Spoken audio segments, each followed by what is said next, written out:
a shadow on the wall that looks like a man. Lord, that lamp just moved on that stand. I got movement in the cellars, I got footsteps in the hall. There's no time to waste, I better make some calls.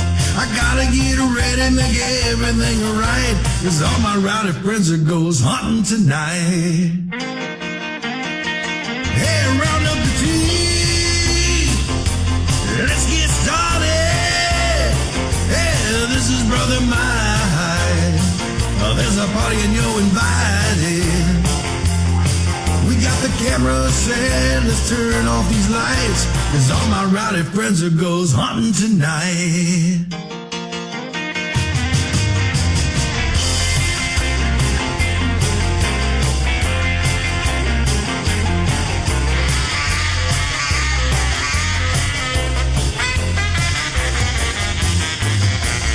This old house has a long history. It should be real good for activity.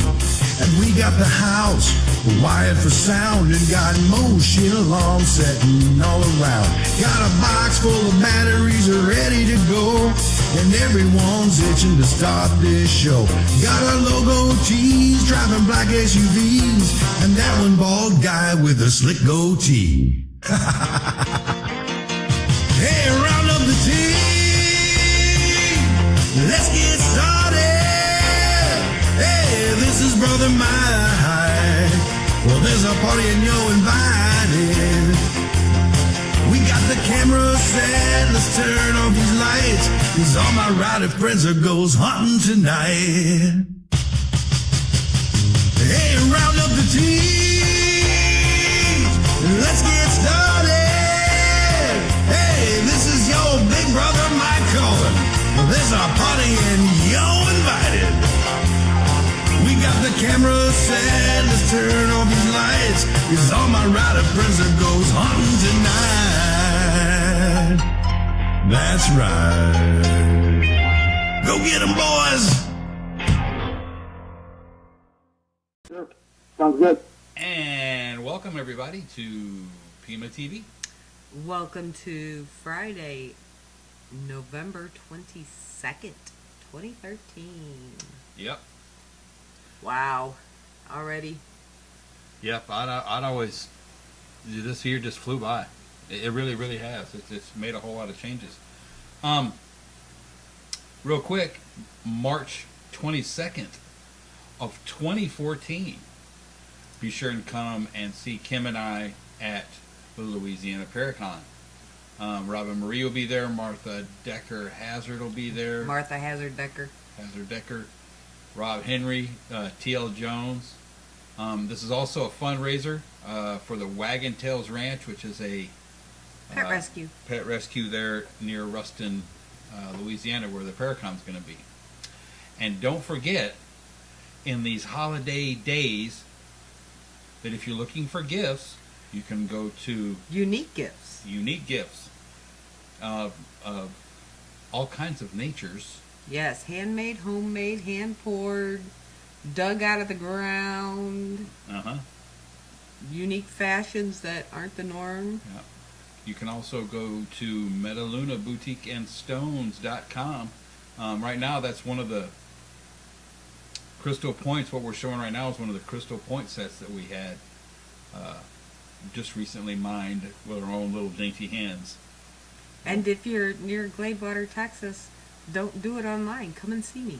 Or do it online and just pick the in-store pickup option. That works too. That way you don't have to get out in the nasty stuff for very long. And free orders on anything over $100. Free delivery. Free shipping. Not free shipping. Not free orders. Your logistics will be paid for if you order more than $100. Yeah, but not the items themselves. Right, not the items themselves. Let's not get carried away here. Hey, I'm just trying to drum up some business. You get some stuff away.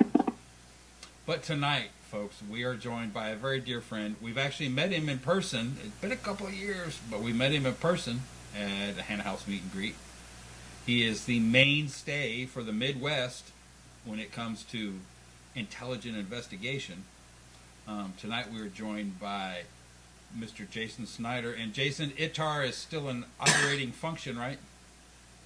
Oh, yes, absolutely. Right. Very, very, very, very well in function. How have you been, brother? I know real life's kind of kicked you around a little bit. It's beat us around the bush a couple of times here since the last time we talked. But how have you been? Yeah, I haven't been too bad, man. We've been really busy. Life has definitely dealt its blows recently. Just a lot of personal stuff going on, but I'm kind of pulling myself out of that hole right now. I was in the hospital, rushed myself to the emergency room last week, thinking that I was having a heart attack. So after a battery of tests and 7 hours in ER, I found out that, my heart's healthy, but, I needed to slow down a little bit because it was due to a lot of stress and exhaustion and dehydration and everything else. And, it just made me sit back and think that, I take life for granted every single day, and I got to, take time for myself and manage my diet a little bit more better. 36, yeah. I'm not getting any younger anytime soon, so, it was a good reality check for me, that's for sure. Yeah. Haven't we dealt with enough heart attacks? Do you got to add to the list? I don't want to. I swear on it. I don't want to be part of that list whatsoever if I can help it. Well, let me tell you something. If you go to Tennessee, 3 stents will cost you exactly $78,000. Ouch, brother. I can tell you that. But you could also show up 1 week later at the Hannah house and be ready to party. Yeah. I remember that. I couldn't believe that you showed up. I was completely blown away by that. Hey, you can't keep a good furball down. Right. And I trust me, I was not allowed to do a whole lot. Sit there and look pretty. That's about all I was allowed to do. So, I mean, it was okay, but I'm not gonna do it again. Well, I'm not gonna do it again, and I can't. You just can't let something like that forever change. You can change things for a positive direction. It can't completely stop you. You can't allow that. Yeah, that's true. You don't want it to control your life, that's for sure. Yeah. It'll drive you crazy if you're allowed to do that. And if it was anything that's, serious as far as health concerns in somebody's life, Yeah. So, in ITAR is definitely still, we are still in operation. We're still doing very, very well. We're just choo-chooing along. Last investigation we did was back at the end of August. We went to Central State Hospital in Indianapolis. It used to be the Indiana State Hospital for the insane. Shut down in like 72, but it's a very, very large campus. They started to tear down the buildings, and they're putting up condos and things like that right over top of it. So, we felt that there was a limited amount of time for us to get in and investigate this place. Before they tore down the rest of the buildings. And to be honest with you, the city of Indianapolis was fantastic about it. That the cops told us that it was okay that we were on the grounds and that we were in the buildings, just not to destroy anything. So we had constant patrols all night by the police. There's mounted police officers out there as well. There's like eight buildings total on this campus over 60 some acres. And just a very, very, very cool place to be. We spent 14 hours investigating it. Probably in the top 10 of my favorite investigations for sure. Wow, and just so people know, let's remind people, Jason, you guys don't go in. You guys are not that team that goes in and sits in there and goes, "Do you know who the president is? Did you know you're dead?" Oh. You guys aren't that group. You guys go in knowing what to ask, knowing what to do, and are not big, huge Panzer-provoking either, right? Well, it just depends. The whole thing about it is that, we try to go in with as much knowledge of the place as possible. I don't like to ever go in anywhere blindly because, it's much, much more easier to go into a place where you're prepared and know what to expect, or be able to actually prepare for the investigation better ahead of time. That way everybody's all on the same page. Once we get there, we know what to do. We don't have to improvise so much on site. But, I've been known to do it when it's provoking. I'm not going to lie to you. I never do it in a residence or a regular business. But if we do a place like, say, Central State that's in shambles and it's being torn down, I don't know that I take it to the point of being rude. But I've been known to provoke on a few different occasions, and I've been known, when to stop too. And that's just knowing it. When you're taking it too far and something else is letting you know that you have, you start to become aware of the seriousness of actually provoking entities when you're out in the field. And sometimes it works and it gets your response, and that's exactly what you're doing it for.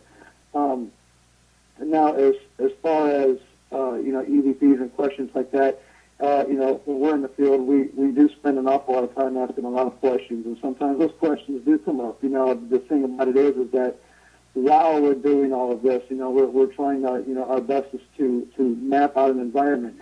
To me, I believe that your environment and the location of the venue in which you're investigating is best suited if it's in its most natural, undisturbed environment. So the thing that you want to do is if you can map out certain things, like you bring a meteorology center out in an investigation. Mm-hmm. You can have a head unit outside, you can have a head unit inside, giving you simultaneous reads throughout the night. And you get like some of these Zephyr systems and things like that are about $200, and it will actually take a time date stamp reading of all of your barometric pressure, your wind speed, wind direction, your humidity, all of that stuff. It will give you a time date stamp both outside and inside. I say every 5 seconds, and it'll graph it for you. And a lot of times if we have some sort of a personal experience throughout the night in the investigation, we'll go back to that time frame in any of our environmental readings or any type of data that we're collecting. When we look for correlations and changes in the environment during those specific instances or personal experiences that happened at that point in time in that venue. That kind of gives us an idea of saying what's changing around us. I mean, we know that we live in an ever-changing environment. Somehow or another, the environment plays a very, very important role in paranormal investigating or hauntings.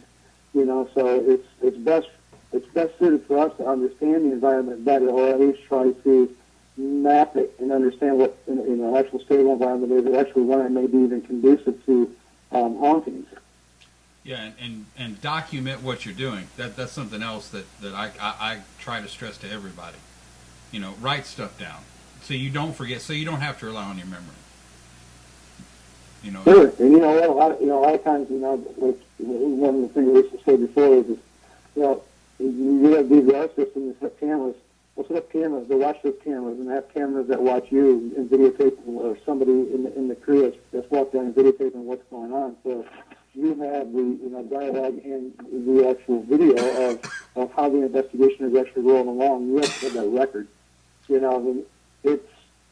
It's up to every individual group and how much they actually put into following a strict process when they're investigating. But whenever you work in science or in a lab, you work these experiments in the utmost controlled states, in the utmost controlled conditions, in utmost controlled environments.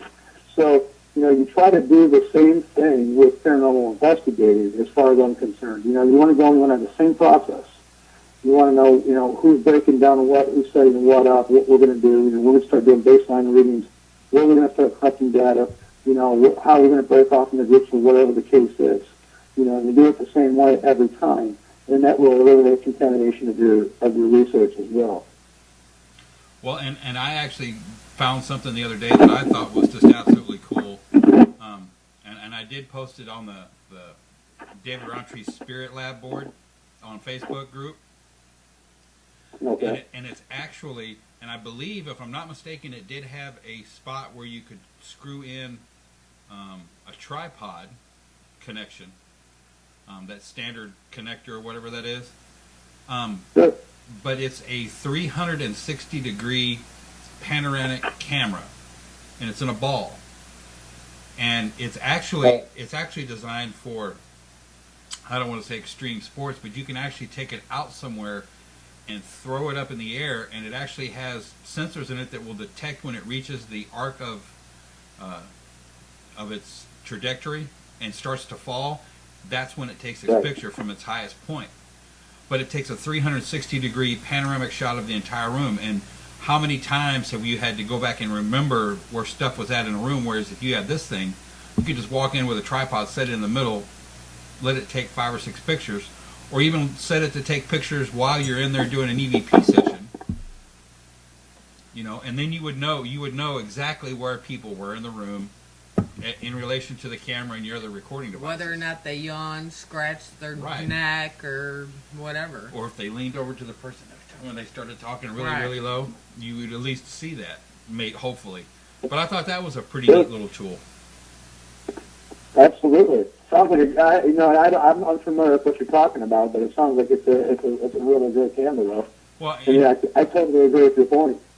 well, and the whole thing about the spirit board, of course, the first thing it is, well, it'd be better if it was in IR, and it'd be better if it did this, and it'd be better if it did that. Well, guys, they didn't design it for that, but this would be a nice starting point for you people to fix documenting it. tool. And I guess if you were chicken, you could turn it on and roll it in the room, and it could take. Yeah, if you were chicken, and you didn't want to go in a room and set it, but then. To me, if you're chicken to go in there, you don't need to be doing this anyway. Well, if you're too chicken to walk in the room to set it off, who's going in to retrieve it? True. That's true. And that goes, and I know people probably think that sounded silly, but if you're that afraid when you're in a location to go into any room in that location, unless it's structurally unsafe, if you're too scared to do that, you are already leaving yourself open to take attachments home with you. Oh, yeah, absolutely. So, I mean, it's all about the confidence you have when you go there. So that's why I said it. But of course, nobody wants to talk about the woo woo. That's why all the guys on my team are over 6 foot and over 250 pounds. That way, I'm not afraid of nothing. Well, that way you can also have all your equipment made out of cast iron because you're not the one carrying it. True. That's funny. Hey, I am not a stupid woman. No. Yeah, so on top of the investigation we did, we just got notified by one of our largest news channels here in Fort Wayne. We got a population here of about 360,000 people, and the news channel Fox 55 WFFT contacted me about doing an investigation and filming because they want to do a special Monday segment, doing headline news on Monday. Nice. So we're actually going to be getting into a historical landmark here in Fort Wayne called the Clyde Theater, and we're actually going to be in there investigating and filming with the news crew for this segment. So we're kind of really excited about that. It came across and kind of fell into our laps about 9 p.m. last night, Nice. and we've been ironing out the details all day. As you can imagine, it's been a lot of phone calls from me on my end. I worked 12 hours today already, and the kid came home and grabbed dinner, and I've been on the phone literally all night ever since. So, Well, I'm glad you could take a break and be with us. That's great, man. And that's just it too. I mean, that's exactly how I look at it. It's a nice break. It's nice and peaceful here, and sit back and talk to two people who I consider to be very good friends and great people in the paranormal community, and people I support very well. And we support you, man. We're always behind you. You know that. Thank you very much. I do have a question for you. I heard you've been putting together these words, and you've got them all, 50 or 60,000 of them together, and you're going to try to release that next year. Yeah, actually, I've been trying to release it for a year Really? already, and the whole thing about it was originally set for a release date of summer of 2012 to begin with. Then basically what ended up happening was I wanted to make sure that I could promote it and I could make it around and schedule some events. And at that point in time, I was going through a really, really difficult time in life, and it just wasn't going to work out for me because I was working, back-to-back hours, and I knew that I wasn't going to be able to make it to the events. I wasn't going to promote it the way that I wanted to, and that's just it. It's not about me getting this out there, just pushing it out there and just throwing it out. I want to make sure that I do it the right way. I try to do everything with the utmost professionalism and quality. So I wasn't really ready, and it was one of those things where I just sat back and said, why be in a hurry to do this and do it the wrong way? So I postponed it until either the fall or the summer of this year. And at fall of last year, actually, somebody came out with a book. And I won't say who it is or anything like that, but it was very, very similar to the name of my book. And apparently they've been working on it sometime, and they're very, very well known in the paranormal community. So, I decided I was going to change the title of my book because it was too close for my comfort. And when I changed the title of the book, I also ended up taking out 4 or 5 other chapters and actually rewriting several chapters and adding new chapters into the book. And now we're working on final illustrations for the cover and the back cover, obviously. And, we're pretty much ready to roll with this thing next summer. End of June, early July. And trust me, I want to be one of the first ones to read it too.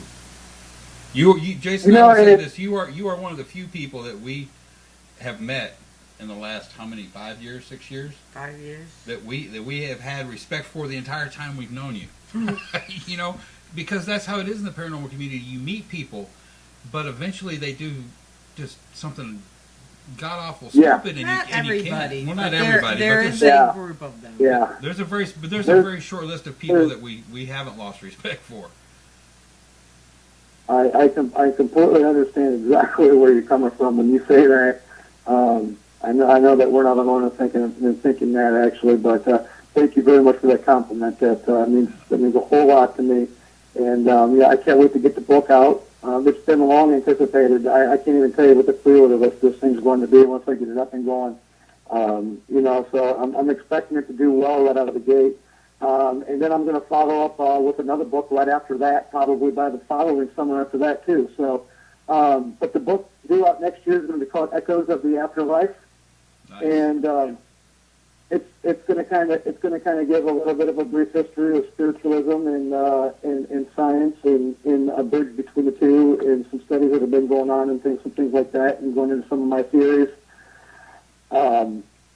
Talking about a little bit of some physics and some stuff that's not going to be a very, very hard read, but an easy read for people to comprehend and kind of understand where I'm coming from. But then it's also going to be mixed in with some stories of my own, and some of the cases that I've been lucky enough to be part of, and it's going to talk about the dangers of being in the paranormal field. It's going to also be somewhat educational for those people out there who are new and just want a perspective, a perspective that they can trust.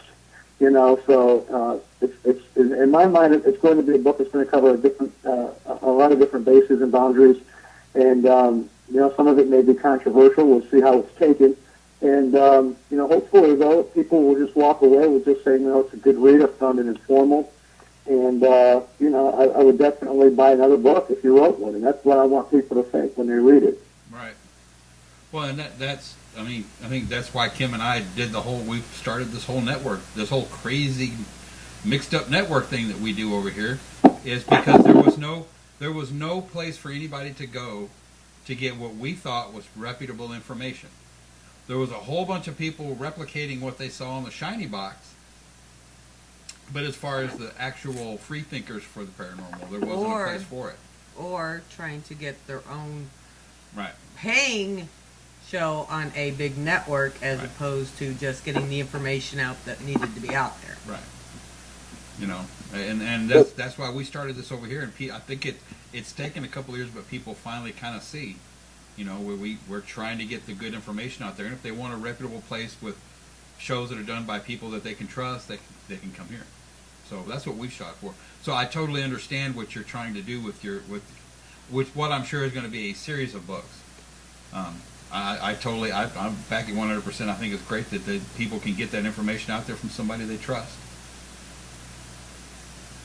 Yeah, and that's the whole thing too. Is like a lot of people, they bug me a little bit about, why I don't have a lot of evidence out there. As a matter of fact, I don't think that I have one single piece of evidence that's out there on the internet right now. And I tell people, so I do a lot of time speaking publicly, and I travel, so if I'm putting everything out there, that we have and that I have, and putting stories out there for everybody to read. What am I going to give you when you come see me? If you want to hear my stories and you want to hear about, some of the craziest times that we've had in the field, some of the most frightening times. If you want to come out and enjoy, 90 minutes of just pure paranormal entertainment, come out and see me. And that's the way that I do it. And that's just it.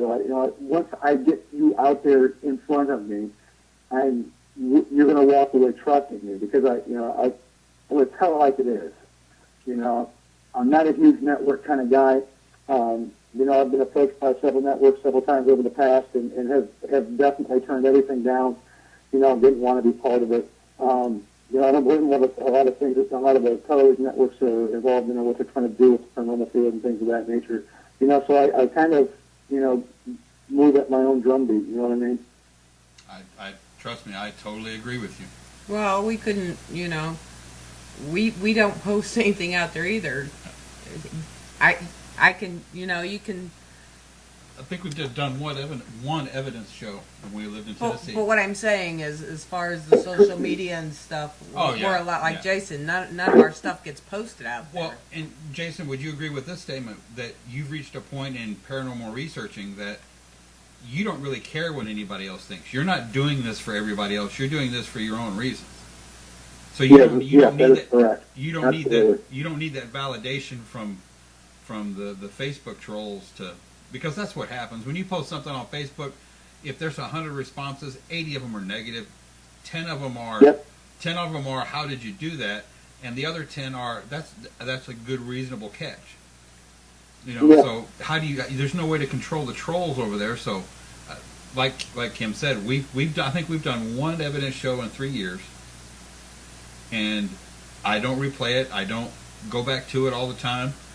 Our closest friends and people that we have investigated with, I do share, and everybody that I've shared our stuff with go, wow. So that's good enough for me. I don't have to have the group validation. I don't think we ever had to have that. Mm-mm. Yeah. What I found out though is this. I found out that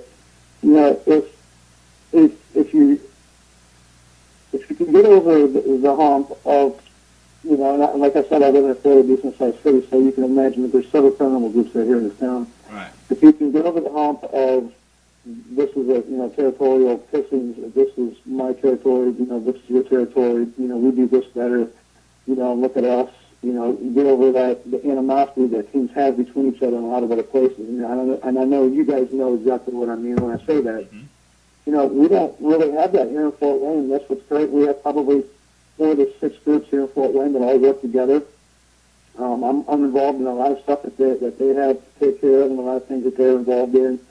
I think that one of the best things that I have is that, I'm very, very blessed to be respected by a lot of the teams here in and around Fort Wayne. I found out that, it's not so much of what you captured in the field and the stories you have to tell, but being there for them and working with them and helping them out when they have questions and things like that, and coming through for them in a pinch, or just being involved in stuff that that they're doing, and building an actual relationship with people. That's where you're going to get the most respect. And then once you have that respect, people are going to listen to whatever it is you have to say, and they're going to see it, and they're going to see it in an unbiased way, and they're going to actually going to be able to walk away feeling like, what I told them or what that person had said to them, they feel like it's just, you would have no problem trusting that. And once you get past that with the animosity and the teams and things like that, we all help each other out in this town. And, a lot of the other investigators around here in Columbia City and so forth, they're really, really great individuals, great people. And, I'm just really blessed to have, the other teams that are here in this town, whether we investigate together or not, we're supportive of them and we support each other, and we know it's not like that everywhere, but, we're real lucky to have that here.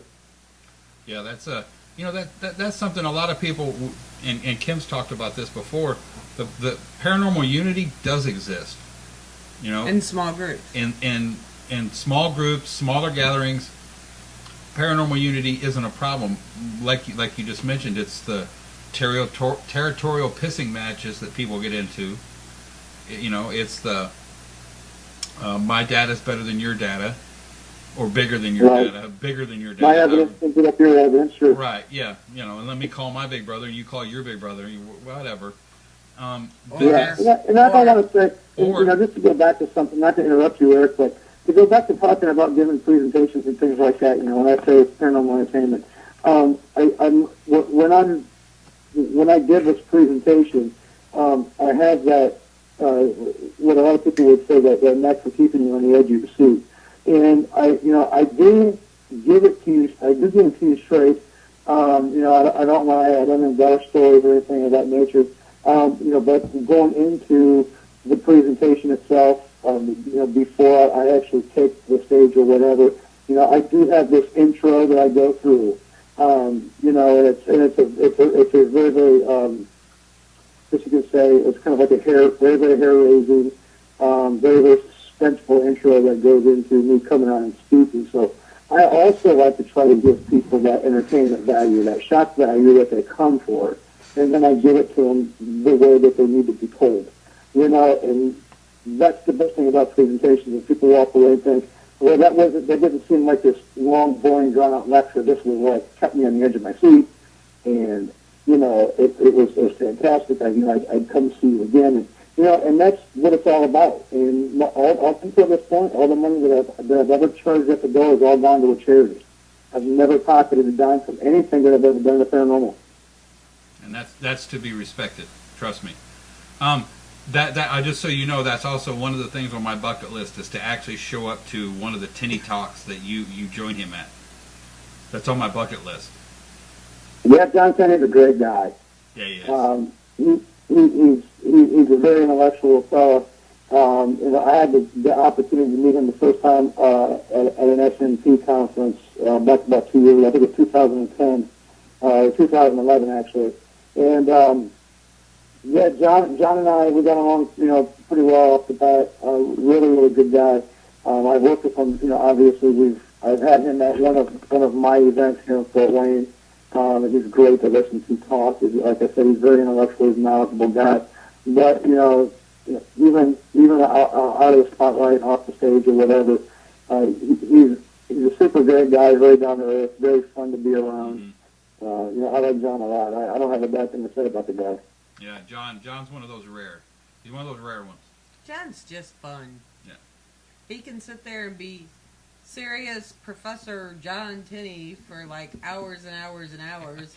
And then he produces stuff like Professor Z. Right. Sure, absolutely. Yeah, he's a barrel of fun, there's no doubt about it. And he's a very, very creative guy. He's a very creative mind.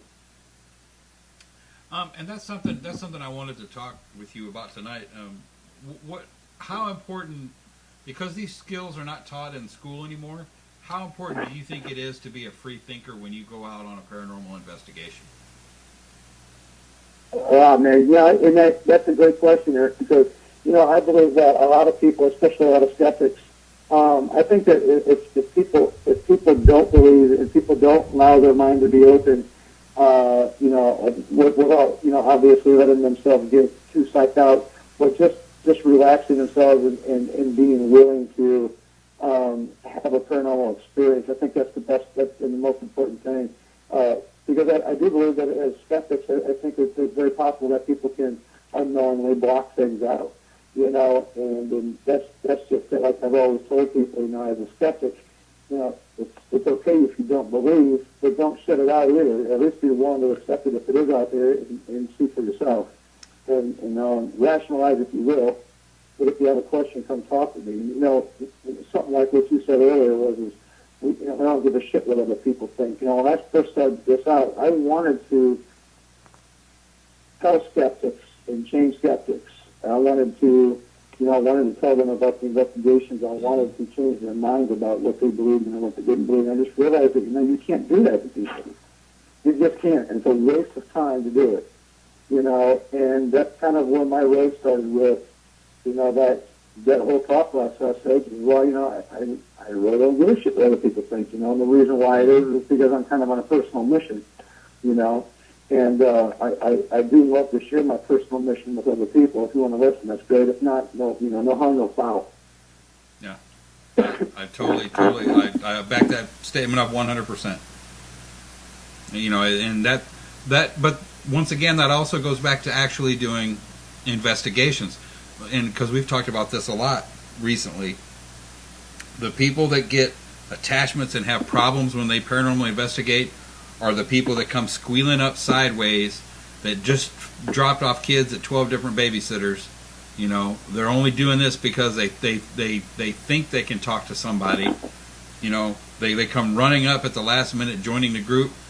they're not focused on what they're fixing to do. Those are the people that have trouble with attachments. The people that walk in, know why they're there, know what they want to try to do, and have a specific plan in mind and are confident in the outcome of that plan. Those are the people that never have trouble with attachments. Well, it's also the people who walk in after a fight with their husband or wife. Exactly. They're in a bad mood, or they're sick, or someone they know is very ill, but they're going to show up anyway just to prove they can do it. Right. And those are the people who wind up getting attachments or So if you're doing something stupid and falling down steps or something. Yeah. Or breaking into Yeah, places. it's funny. It's really funny that you should mention the attachments because, I've been doing this for a long time. And never until recently did I ever think that I've ever brought anything home with me. But my other house that I lived in that I built actually in 2006, but I knew it wasn't an old house by any means. There towards the end, right before we moved, there were things that were going on in my house that I couldn't explain, and it wasn't like I was discussing it with other people because I wanted to see if other people would see it and react. And over the course of 2 years, there was probably 8 or 9 different people who witnessed a lot of different things in the house without knowing anything about it. Well, you're in a newer house. What would be the last thing in the world that you would think about? It would be haunted, right? And all the questions were the same. There's somebody here, there's a girl here, here's the girl. We all heard it, and it was you would hear this like somebody was talking upstairs, and you would be like, huh? Like somebody was talking to you. You realize there's nobody there, And I just thought, there's just no reason for this to be happening, if I hadn't brought something home with me, So that kind of sends you into a thought process of, where have I been recently that's involved, a woman, where could I have, gone wrong or whatever the case is, because people don't really understand the effect that this can have on your home life. Even as a paranormal investigator, it's disturbing, Well, is it possible she belonged to the property and not the building itself? Well, even when it came back to the history of Fort Wayne, which is full of Native American history, Miami Indians, mostly here. But the problem is that up where we were actually situated, that there wasn't anything that that was developed there. It was actually the entire area has all been recently developed in the last 15 years. It used to be nothing but forestry at one point. And we know that all of the settlements in forts. General Anthony Wayne, and all of them was more towards the downtown area, out towards 24 and Wabash, Indiana area. So there wasn't any reason why there should have been anything with the land beforehand. That doesn't mean that there wasn't that. I mean, what I could find, there wasn't anything that I could correlate with the land as far as I was concerned. And it is what it is. I was laying in bed one night. Here's an example. 4 o'clock in the morning, I just wake up and I just open my eyes. Completely alone in my house. I live there, 2-story home upstairs. And my bedroom door just comes open. It unlatches. It was closed. You hear the latch. It opens up probably every 2.5, 3 foot. It's never happened before. It wasn't due to a draft from the AC or the heat. The windows weren't open. There was nothing of that nature. It wasn't like it just jarred itself and sat there against the jamb. This thing actually opened up, and I watched it. And I sat there until about 4:30 with my eyes open, just wondering, what the hell is going on? Yeah. What just happened? And maybe that's something that people should know is it's the stuff you see, the stuff you just hear. That needs to be in one category, but when you start talking about the PK incidences, the psychokinesis, where stuff like you said. Unlatches, knobs turn, drapes and stuff move in a non-drafty area, that kind of stuff. When that stuff starts happening, that's when you really need to pay attention because that takes a lot more energy from the other side than just... That's physical evidence, absolutely. Right. And people you're absolutely right about that. People don't understand that because what they see is the triumphant trio locked down with their film crew inside of a location, and things happen with their non-film crew. Yeah, and that's the whole point. That when they see the stuff on the TV, it doesn't happen like it happens on TV. That stuff is edited for entertainment, and we can't stress that enough. Because we've been on locations where we've had a spirit follow us for 3 rooms across a hospital. Because all 3 rooms were connected, and it actually moved vertical blinds in all 3 rooms. Yep. When we ask it to. Yep. So I mean that's PK awesome. That's PK activity. That's something from another realm, universe, what dimension, however you need to think about it, coming into ours and affecting things. Well, and that wasn't just us. No. It was the 2 of us and 2 guys from a completely different team that From we had GPI. never met before. Mm-hmm. Who all witnessed this in this room, these rooms. But people need to know how important it is to take note of stuff like that. Yeah. You know, one of the better things that happened at Central State for me when we were there was and to be honest with you, we were there for 14 hours, and I can tell you that there was minimal activity as far as personal experiences for me the entire evening. It wasn't like this place was alive, you know. I mean, it wasn't just like one of the most exciting places I've ever been, even though it's one of my favorite places. But as we were walking past the men's dormitories, it was dark, but there was plenty of moonlight, clear skies, beautiful night, a little crisp. And, you know, the windows are all built out in all these buildings. There's no windows, there's no doors. Some of them are being partially torn down on the inside, you know. And I look up, and there's a guy standing up there in the window, and he's kind of looking out the window with his head back, looking at us. And then when I look up, he kind of ducks back into the window again, and he kind of goes backwards a little bit. So I keep looking, I don't take my eye off it at all. So as I was walking up on the window, I see, and I look back, there's nothing but a wall there. You know, it's completely gone, completely disappeared. We just went into the building. There was nobody else that was there. I mean, it was, you know, the guy looked like he was in a gown. He looked like it was, you know, a partial apparition of a head and shoulders. Very, very hard to make out any detail. It happened in a split second, but I knew what I saw, you know, and that got to me. That got to thinking, you know, when we make communication, sometimes when we make communication, you know, we wonder, is it interdimensional? You could even go into physics and talk about, you know, the differences in time and our time-space continuum that's happening in through frequencies and things of that nature. But here was a full-body apparition right in front of me that I saw like he was a normal person. Mm-hmm. You know, so I was thinking the enormous amount of energy that took in order for that to happen. You know, so, you know, I wanted to get into the building. Of course I wanted to know that, you know, then I was absolutely turned down. It was, you know, 3/4 of the way through the night.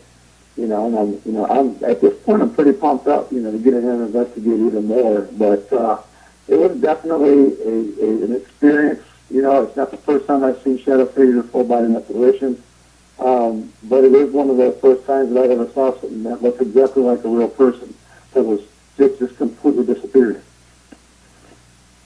Yeah, the full body. That's, I'm not gonna say it's the Holy Grail, but of all the visual stuff that you can experience, that is definitely at the top of the heap, because I mean that's what keeps you going, isn't it? The experiences like that, and you know, when you go and collect 6 or 8 hours worth of audio data, and you get that one really clear EVP, that you know the situation in the room and whatnot, and you know that it couldn't have been anybody in the room. It's the stuff like that. That's what keeps the fire lit with me, anyway. Well, and that's just it, Eric. Is you know as well as I do, and that's the biggest misconception in the field is that all of these places you see on television, all these places that are reported to be haunted, they're really not most of the time. You know, and you know, I've done some what I would consider some pretty damn good case management over the years. You know, and there's just been times where we went a year dry spell without gathering one single piece of usable evidence for anything. Yep. So the likely to have personal experiences, but it just happens. And a lot of times personal experiences and evidence just don't happen, but, you know, every 4 or 5 investigations. And there's nothing you can do about that. You know, I've seen a lot of shadow figures, dozens in my day. I've tried to photograph them. I've tried to video record them. I've been unsuccessful with all attempts. You know, well, we've even done some experimentations in the field with not using, IR lighting for the fear that maybe the IR lighting was glitching out the shadow masses, if it were to be moving around, So, that's probably the toughest thing in the world is to have that happen in front of you and not be able to capture it. So that's something that's important to me to get out there and try to figure out a way to get through that. You can't control that. Forget about the evidence that we have. What about the evidence and the personal experiences that we have that we haven't been able to show people? Why can't we? That's what I think about. Yeah. Well, you're like there's starting to be a line in the sand, and you're part. I know what side of the line you're on, but there's a line in the sand, John, and there's people that are out there for the thrill of it, and there's people on the other side of that line that are wanting to ask the hard questions: the how are they communicating? Why are they communicating? When do they communicate? Can we replicate it? Blah blah blah blah blah. I mean, when you start asking those hard questions, a whole lot of people they drop off. Kim phrased it really good about 2 years ago. She called it the black suburban syndrome. Yeah, absolutely. The problem with it is, to be completely honest with you, is that a lot of these people out here think that because they've watched 100 episodes of Ghost Hunters that they're ready to go out and do a paranormal investigator. You can go on Ghost Hunt without even having seen a paranormal show, but the fact of the matter is that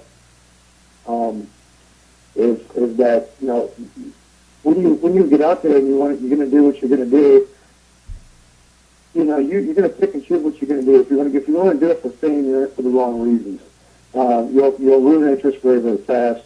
And that's just the thing that I tell people, before you go out in the field, you should do some research, do some reading. Get out into the library and make yourself known. The knowledge. Let's see, how do I want to put this? Make yourself knowledgeable in what you're doing before you get out there and investigating. That's the biggest thing that people don't do. And because of that, people have a fear of being made fun of or being shot down or being ridiculed in the field. And that's why you don't have people out there that are putting enough theories out there, that are putting data out there. I don't want to just collect data at my investigations. I'd love to have the data from your investigations if it's fucking data that I want. I want to know what you're getting under what conditions and things like that, if you're a trustworthy source, and your knowledge is good to me, that's one less investigation I have to do to come to some sort of a conclusion. I've been told that I've been wrong before. I have been wrong before. Sometimes, and a lot of times, theories don't pan out. I've been ridiculed. I've been put down. But the fact of the matter is that the amount of people who do respect me is overwhelmingly larger than that other group. Yeah. You just get back up, dust yourself off, suck in your gut, stick out your chest, have some pride, keep your chin up, and just roll with the punches. And, there's just not enough people out there that are willing to put themselves out there like that because they're afraid of being ridiculed or made fun of. Yeah, and I'm glad you mentioned about making yourself knowledgeable because a lot of people now that are getting into it from the thrill-seeking side of it are coming up with what they think are these absolutely groundbreaking experiments, and they'll explain them as such on social media. But if they actually did a little reading on the history of not only spirituality but of paranormal research, they'll run across like Hans Holder and all of the thousands of experiments that he did. So if you go back and do a little history and do a little bit of reading, a little bit of work, you won't waste your time doing things that other people have already done. Or bragging on stuff that other people have already done. Or and then thinking that you're changing the world when the very first thing that's going to happen is going to go, hey, you copied that from Hans Holder. He did that in '66, and John Tenney did it again in '83, and Yeah. So I mean, people, I can't stress that enough. People do need to make themselves knowledgeable before they go out to do their very first one. But see, that's the difference between ghost hunters, investigators, and researchers. Ghost hunters don't care. They don't ask for permission. They go wherever the heck they want. They think provoking's fun. They think everything's a demon and it's all a thrill. those are ghost hunters. Investigators have realized, okay, that's going to get us in trouble. Let's pick it up a notch and, do a little research, get the permissions, stop this kind of stupid stuff. And then there's the researchers who've watched everybody else and gone, no, we're not even doing that. Let's get down to the bottom, scratch the books, talk to the real people like Tinny and all of them, and stop playing the let's be popular game. Right. This is something that I've been just screaming and talking to either you guys or about or somebody else about on a radio show. And then if there's, I don't know, is there a chat room going on during the show right now? Yep. Is there any conversations going on? No, not really. 20 people? Okay. Well, this is what I just want to just share with everybody, is that last Wednesday, maybe it was Tuesday, I caught a little bit of Ghost Mine, I believe. I was on Sci-Fi Network, if I'm not mistaken. Okay, yeah. No, I don't watch television very often, except Big Bang Theory. That's my stuff. But I don't watch television very much. But I caught about 10 minutes of the show. I noticed that they were using a Q2 meter in the mine. Yes. And I think I said, what comes to mind when you think about that? They're getting random spikes on this K2 meter in this mine. And I'm sitting here thinking the entire time, has anybody thought about the possibility of magnetic rock and things like that that's down in these mines where they're dug and they're in there that's affecting the K2s? I saw an episode of Ghost Hunters where they went out to a lighthouse and, this girl took dowsing rods out to this lighthouse. And I said, well, wait a minute, weren't dowsing rods originally used for finding water? So if you take the thing out to a lighthouse that you had to actually take a boat out to get to, how good and how accurate dowsing rods are going to be in an investigation when you're surrounded by water? Will they Would be that told? not create erratic readings? Am I wrong about that? Hey, now I'm a dowser, Well, so watch yourself. technically, they would be absolutely correct because they would find it everywhere. But you couldn't use them. You couldn't use them for anything else. Yeah, I understand what you're saying. But I am a dowser. No, so okay, Ken, and I'm not putting dowsers down. I know, Jason. I am just giving you a hard time. I am not worried about it at all. But am I correct in assuming you are. That was definitely not a very good idea? You are. I mean, but you also have to. Here it's not so bad. I don't have to worry about the water thing here as much as we did back home. Mm-hmm. I mean, in St. Louis, you've got the Mississippi, the Missouri, the Merrimack. You've got 9 billion different things of water, so you've got a whole different group of issues you have to deal with as opposed to Texas. Or anywhere else. Right, absolutely. And it's not, it's not that I shoot down dowsing rods because I know that there's water everywhere, and I'm not doing that at all because, to be honest with you, my knowledge is very, very limited on dowsing. I've seen it used in the field dozens of times. I'm not against it or anything like that, but it's just getting back to the point is it's just that you see this stuff on paranormal television and people don't think about that kind of thing. Well, why is the K2 erratic? I mean, does anybody know what happens when you take a magnet to an electromagnetic field meter? Well, that would be like doing a kite experiment in downtown Chicago, If the kite flies, then it's paranormal. You have to learn where you can and can't use particular pieces of equipment. Well, and we've talked about this before, Jason, but Hannah House was a perfect example. How many groups showed up out there with $2,000 or $3,000 worth of equipment on the table?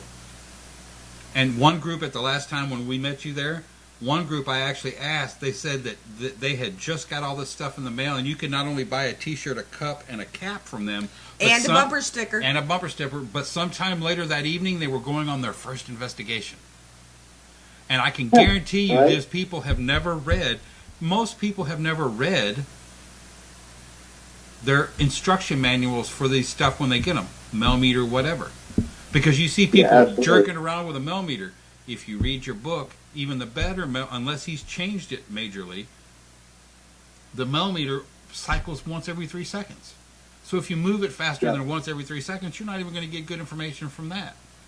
So I mean, people don't even do it. They're monkey see, monkey do off the TV, and I hate to say that, but that's what it is. Well, how many people are walking around with a K2 with a penny shoved in it? Yeah, and a K2 makes a great doorstop. Exactly. That was my biggest pet peeve about ghost hunters back in the day, was the fact that I said, how ridiculous does that look to anybody? I mean, does anybody not understand that could be possibly, contaminating the functionality of that meter by putting the penny into the button like that? And I thought about that 10 years ago. Yeah, but how many people now do you see with, like, in public investigations? Look around. You will find at least one person with that stupid penny shoved in there now.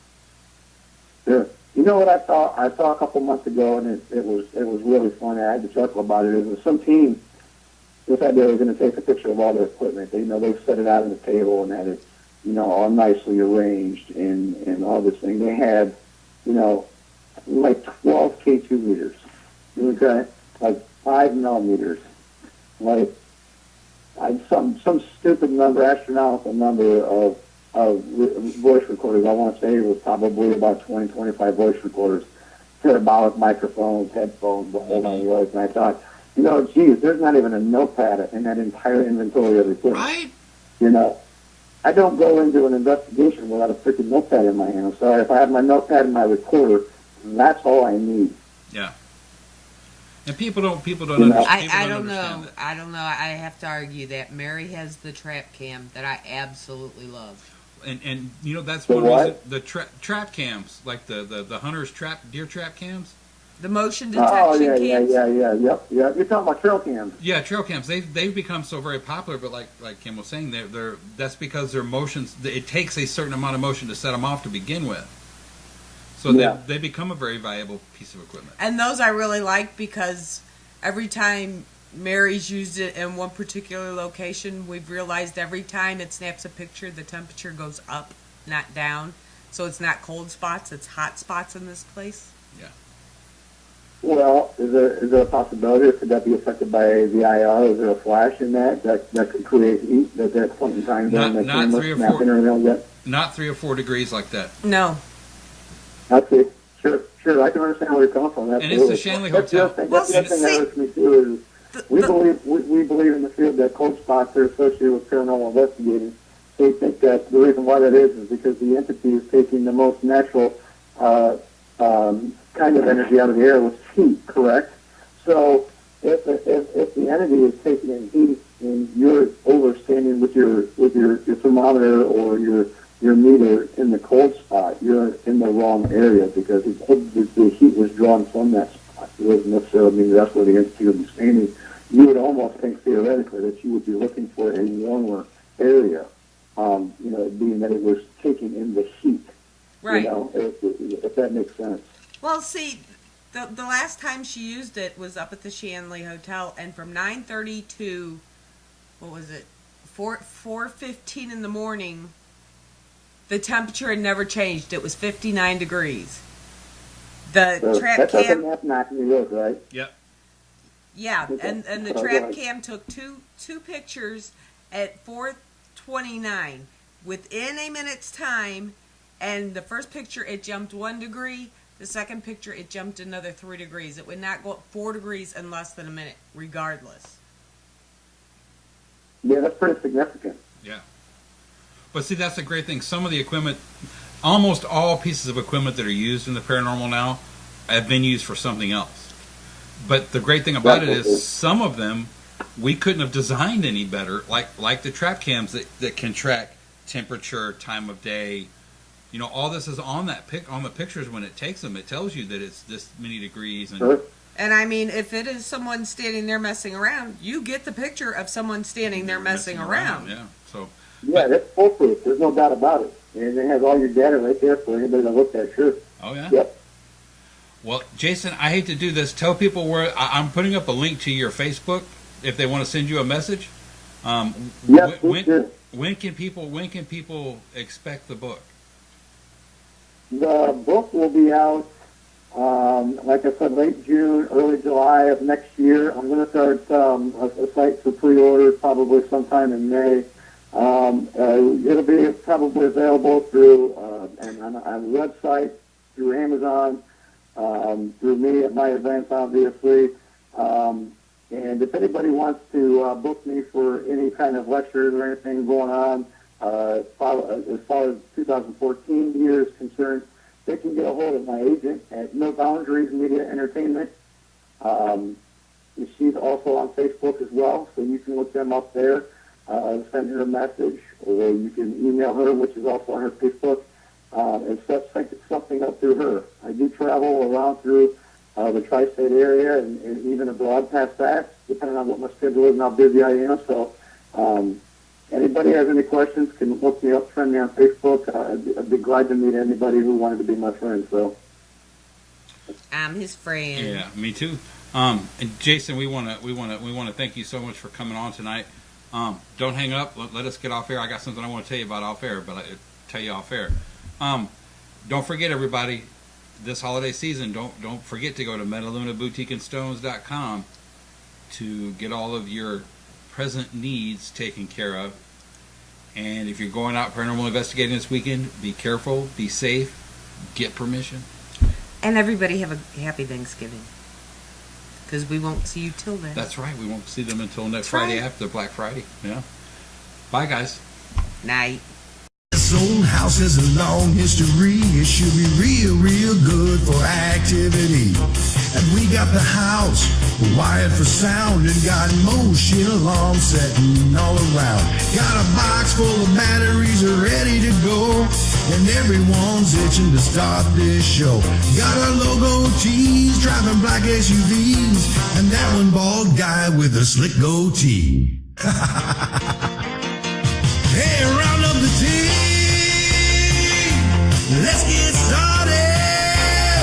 Hey, this is Brother Mike. Well, there's a party and you're invited. We got the camera set. Let's turn off these lights, 'cause all my rowdy friends are ghost hunting tonight. Hey, round up the teams. Let's get started. Hey, this is your big brother Mike calling. There's a party and you're invited. We got the camera set. Let's turn off these lights, 'cause all my rider friends are ghost hunting tonight.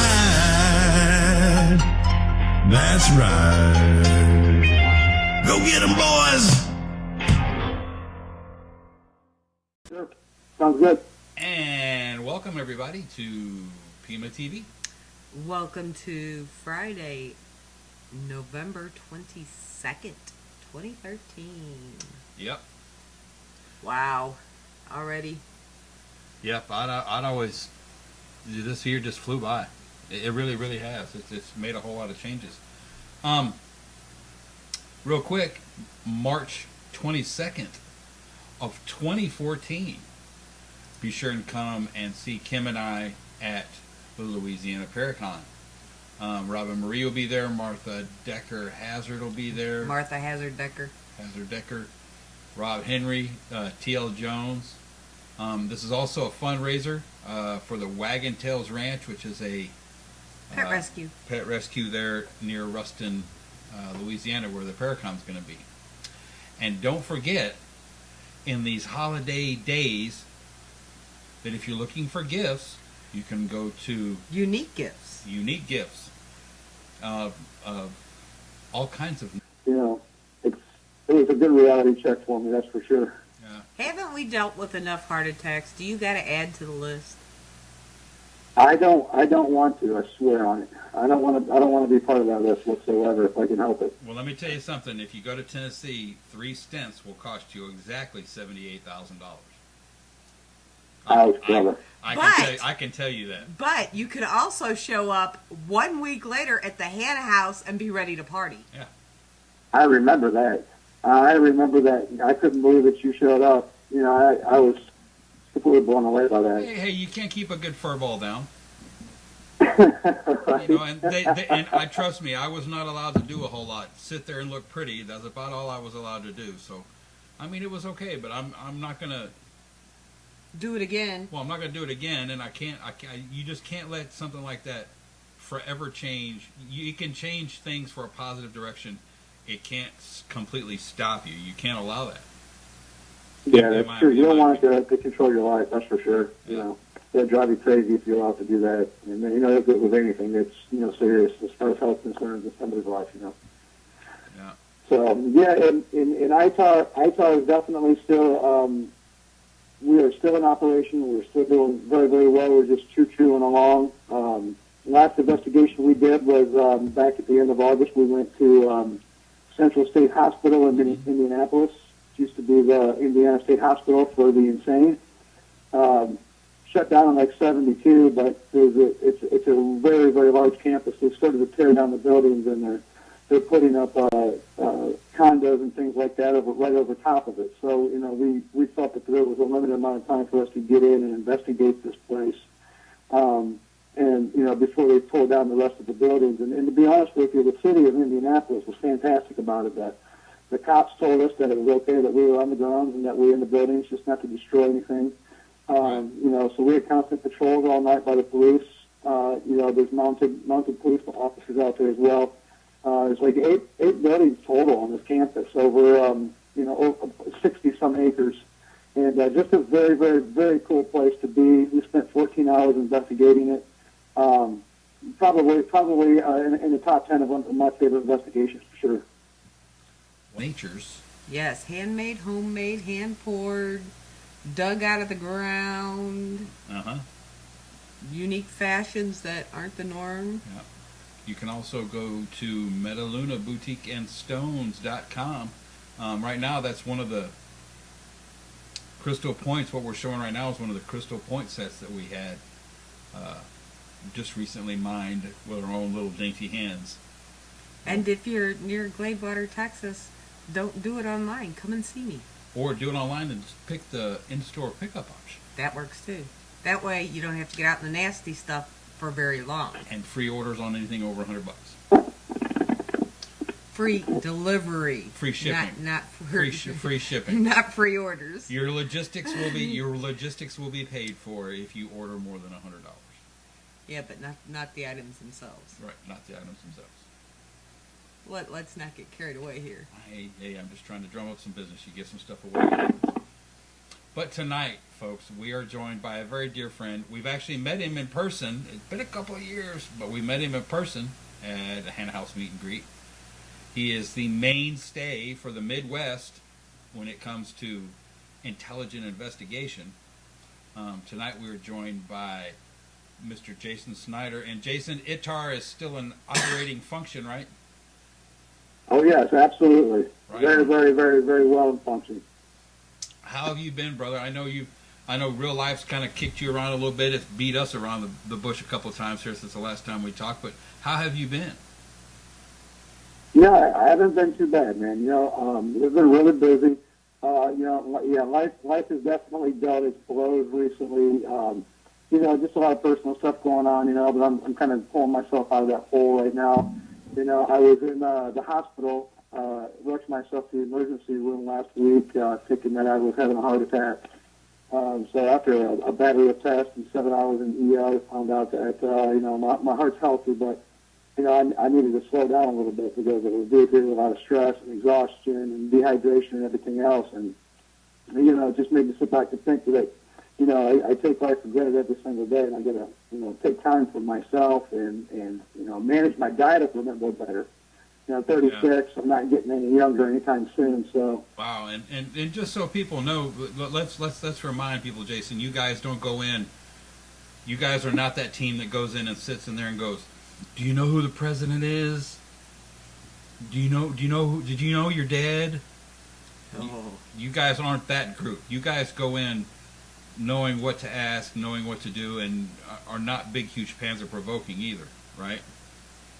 Well, it just depends. The whole thing about it is that, we try to go in with as much knowledge of the place as possible.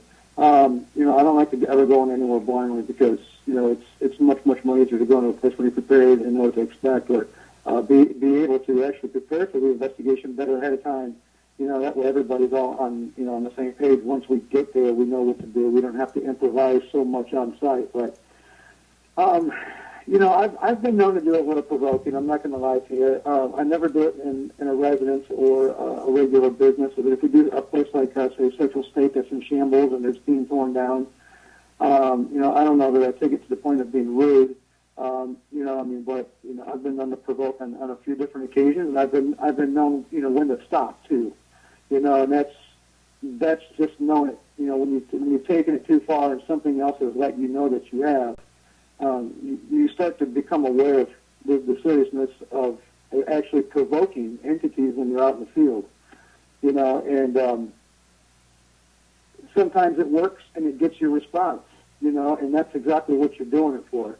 And now, as far as EVPs and questions like that, when we're in the field, we do spend an awful lot of time asking a lot of questions, and sometimes those questions do come up. The thing about it is that while we're doing all of this, we're trying our best is to map out an environment.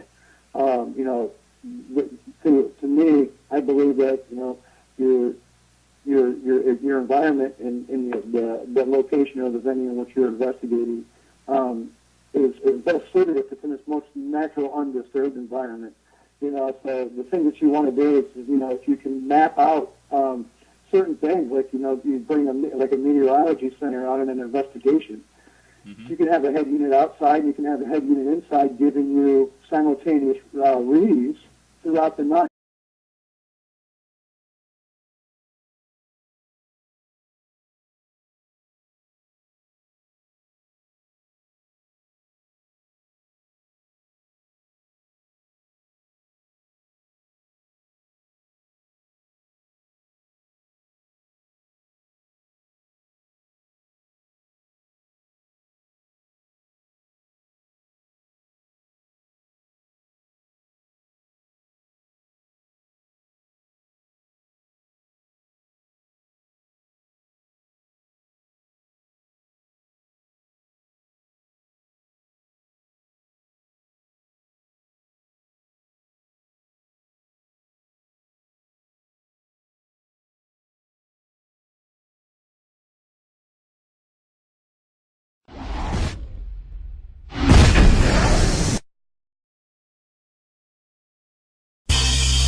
Shadow on the wall that looks like a man. Lord, that lamp just moved on that stand. I got movement in the cellars, I got footsteps in the hall. There's no time to waste, I better make some calls. I gotta get ready, make everything right, 'cause all my rowdy friends are goes hunting tonight. Hey, round up the team, let's get started. Hey, this is Brother Mike. There's a party and you're invited.